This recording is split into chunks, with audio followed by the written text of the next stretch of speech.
नमस्कार दोस्तों, हमारे चैनल ज्ञानधारा एसटीपी में आपका स्वागत है।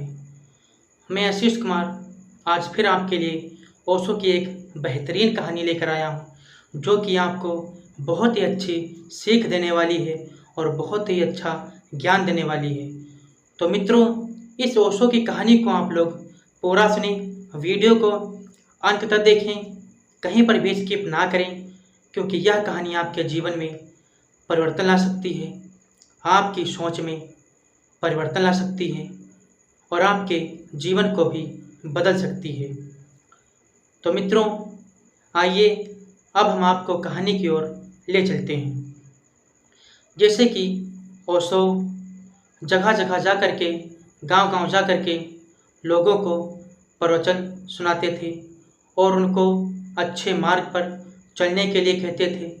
लेकिन उन्हीं में से एक वकील साहब थे, जो कि उनके ओशो के प्रवचनों को सुनने के लिए आते थे। लेकिन होता क्या है, जो वकील साहब थे वह दुखी रहते थे, क्योंकि कहीं उनके बच्चे बीमार रहते थे, तो कहीं उनकी बीवी बीमार रहती थी, उनकी पत्नी बीमार रहती थी, और तो और कहीं वह बीमार रहते थे। तो वकील साहब बीमारियों से परेशान थे और ओशो के प्रवचनों को भी सुनते थे।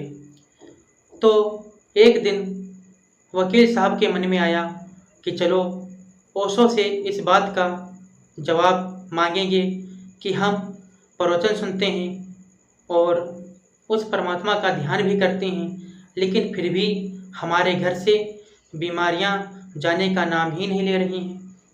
होता क्या है, एक दिन ओशो के पास जाते हैं वकील साहब और ओशो को प्रणाम करते हैं। ओशो उन वकील साहब को अपने पास में बिठाते हैं और वार्तालाप करते हैं। फिर थोड़ी देर बाद वकील साहब बोले ओशो से कि मैं आपसे एक प्रश्न पूछना चाहता हूँ। तो ओशो ने मुस्कुराते हुए कहा, बताओ तुम्हारा क्या प्रश्न है।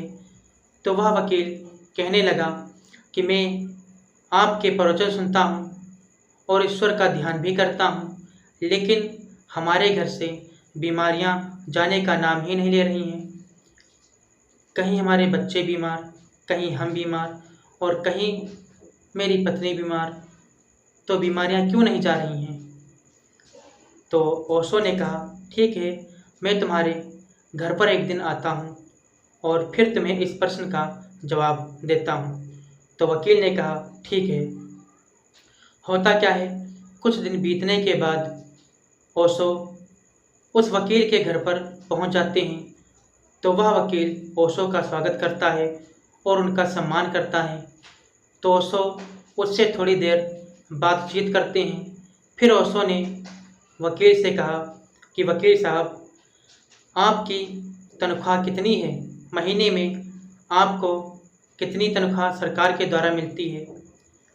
तो वकील बोले कि हमारी तनख्वाह 30,000 है, महीने में हमें 30,000 रुपये मिलते हैं।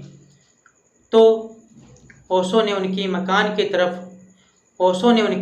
की तरफ देखते हुए कहा कि यह मकान तो हमें 1,00,000 वाला लग रहा है, यह मकान तो तुम्हारा 30,000 वाला नहीं लग रहा है।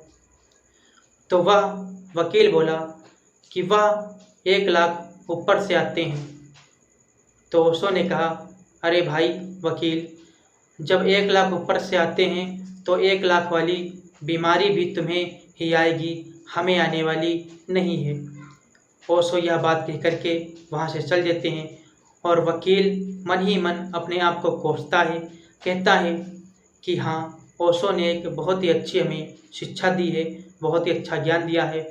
और उस दिन से वह सिर्फ अपनी तनख्वाह से ही अपना परिवार चलाने लगे। तो मित्रों, मैं आशा करता हूँ आपको यह कहानी अच्छी लगी होगी ओशो की, और इस कहानी से आपको बहुत अच्छी सीख भी मिली होगी। और ऐसी ही ओशो की कहानियाँ सुनने के लिए हमारे चैनल ज्ञानधारा एसटीपी को सब्सक्राइब करें और बेल आइकन को दबाएं, ताकि आपको हर रोज़ ओशो की एक नई कहानी मिल सके। और दोस्तों, मैं अगली वीडियो में मिलता हूँ एक नई कहानी के साथ। तब तक के लिए नमस्कार।